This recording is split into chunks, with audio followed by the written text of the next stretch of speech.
Good morning, good morning. How you doing today? You're here with ATM Fox and ATM 9.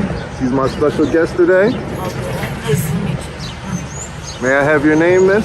My name is Krista Schmidt. I was born and raised in Philadelphia, Pennsylvania. Recently moved to Camden about 2015 and been over here in Jersey ever since. Okay, from Philly, recently moved You have over. the Kensington area, which was once beautiful when I was a little girl. We used to go shopping right on Kensington Avenue. Now you can't even walk. That's where you from? That's exactly where I was born and raised from, yes. And you out here in Camden now, okay. Yes. Because I'm just temporarily staying out here because of, rent. Just housing complications right now. Right. But it's nothing that I'm not fixing, so. It's understandable. Right. And I know I'll be happy to share my story a little bit, give some feedback of what can happen when, when you do any type of drug out here. It could go from just doing smoking weed to popping a perk or doing a bag of dope or smoking a rock or doing, like I said, snorting a bag of coke. Right. All that right now has fentanyl on it. Prime example, my daughter had 5 years clean. I just lost him June 1st. He was clean for 5 years. Prime example of me can get clean, and when you don't have a tolerance for the fentanyl, like your body can't handle it, it's gonna kill you. His body, I guess, couldn't, it was too strong. I'm sorry, I missed it. Can you say that again? I'm sorry. No, it's okay. 2022. I was sleeping because I just got home from work that day. I woke up 4:30, June 1st, and my significant other, my father of all three of my kids, he was gone on the bed. And every night I would feel him like sit, move. That night I just wasn't meant to feel him next to me. I don't know. I'll never know. But I do know that drug that's out there, the fentanyl out there, all he had to do was take a Percocet, and he wasn't even using. Oh my God, I'm so sorry for your loss. Now I'm a single mother in recovery, trying to beat these streets every day, just trying to do the right thing and come out here and talk to girls like, my friend here that is going to get on next, because she has a similar story like mine. I wanted to be known that it can happen to anybody. It can happen to you on your first try. You can die. A little matchbook, like a little match, part of it, you snort it, you'll die. Now, how old are you? I'm 35 years old. I have 3 kids. Yes, I lost my fiance of 11 years, June 1st. And now, like I said, like my best friend, he's gone.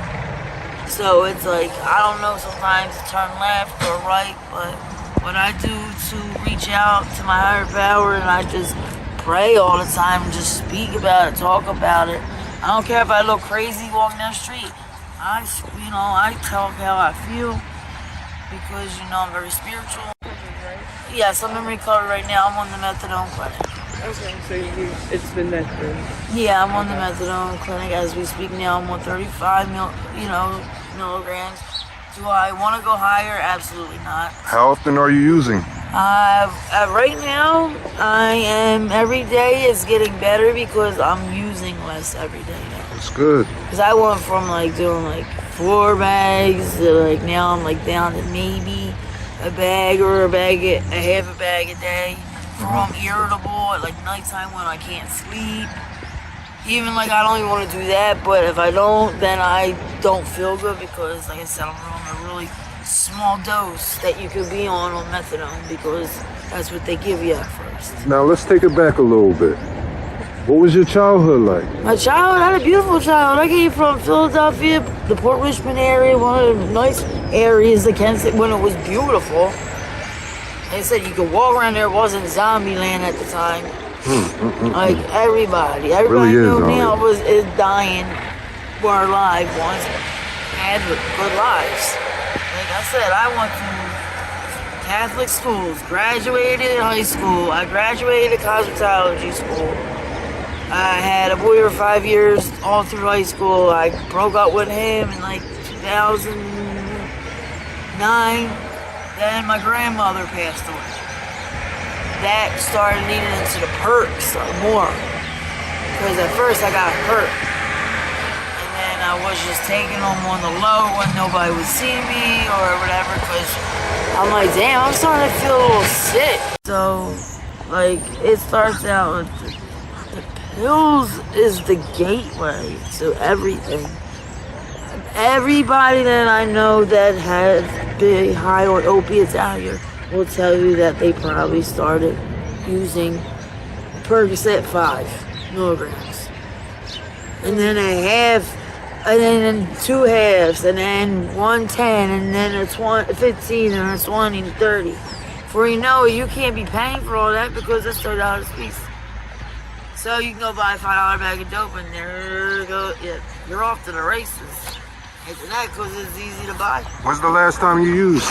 Honestly, I don't want to be truthful because I don't have to lie about anything. Because like I said, I'm in recovery, and relapsing and all is part of recovery, trying to get to where I want to get. What works for me anyway. Today I used maybe a little, like a half a bag, because also I didn't get dosed yet either, so. And I didn't take my methadone. How long ago was it? It probably was about, I'm going to say, like 2 hours ago. Oh, 2 hours ago. Yeah. Like, it pretty much makes me to the point, like, I do it just so I'm not feeling gross. I'm not doing it to party for nah. Them days are finally over. I'm washing my hands to this. When I had to close that casket of my fiance, that's the day that the old Krista, she went with him. Excuse me, I got a question. Yes. How do you feel off the methadone? How do I feel right now? Just off the methadone by itself. When I'm on it, when I first take the dose, when I go in the line. Yeah, and not off the drugs, just methadone.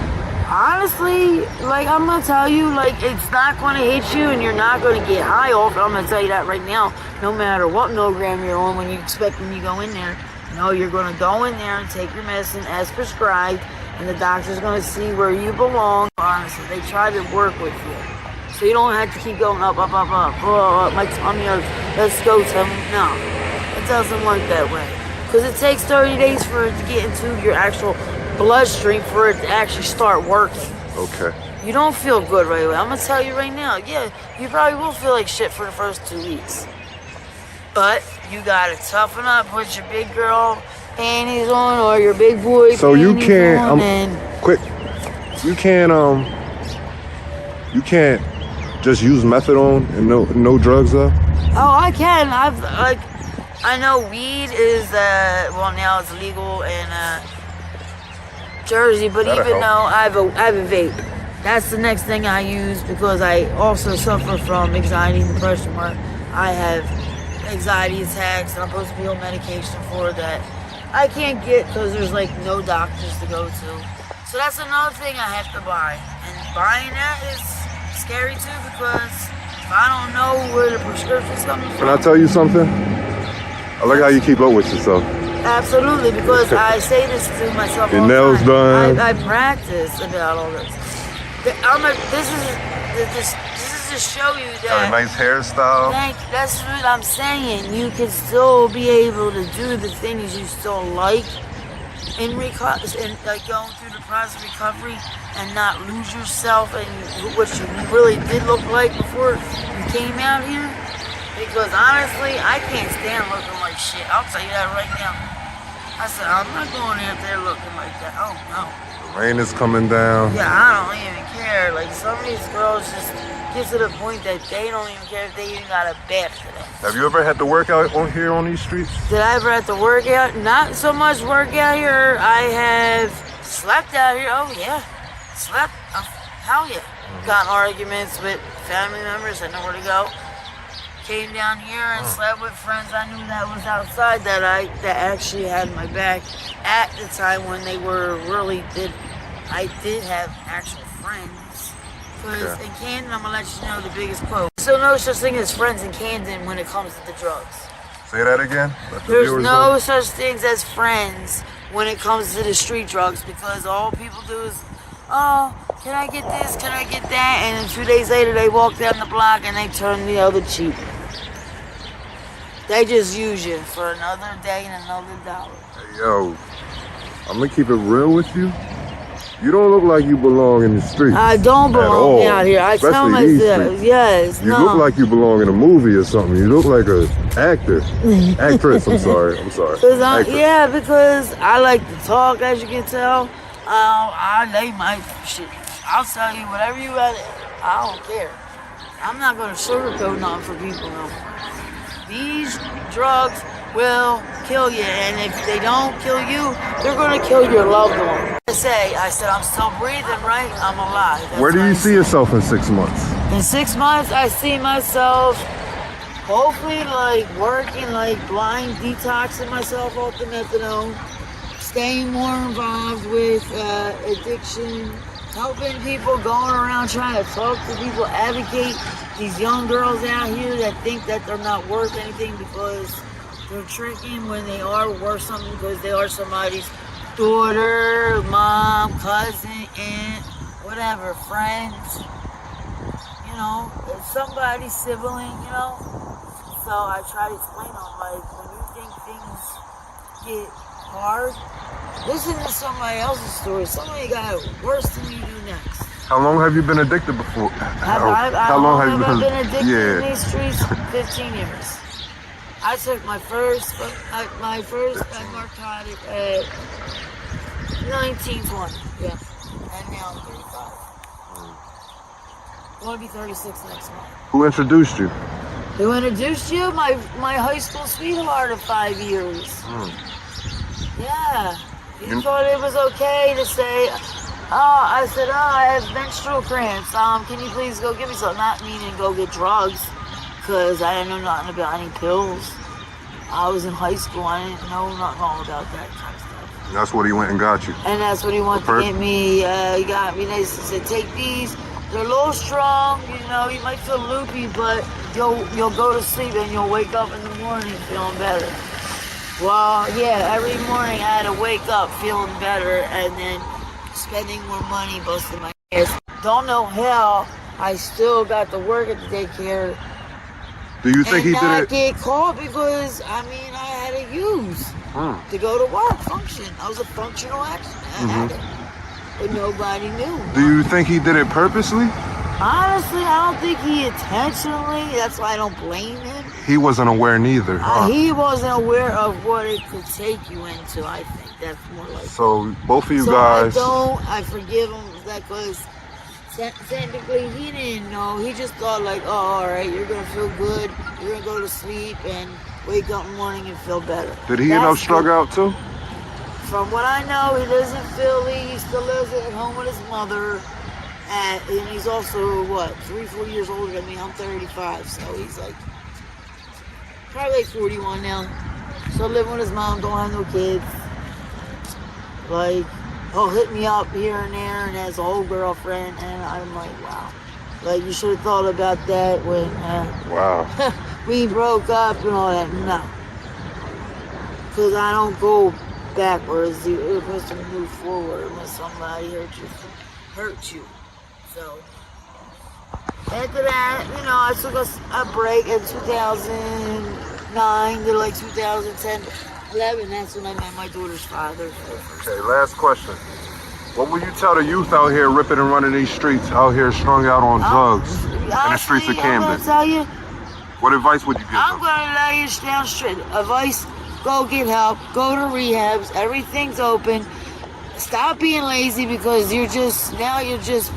you're being lazy because you want it, but they just don't want to go sit and sign up, and they don't want to be going through withdrawal. I understand that part, but once you get into the rehab and you sit down and you're nice with the nurses and you're cool with them, they'll get your meds under comfort, and they will help you begin your process.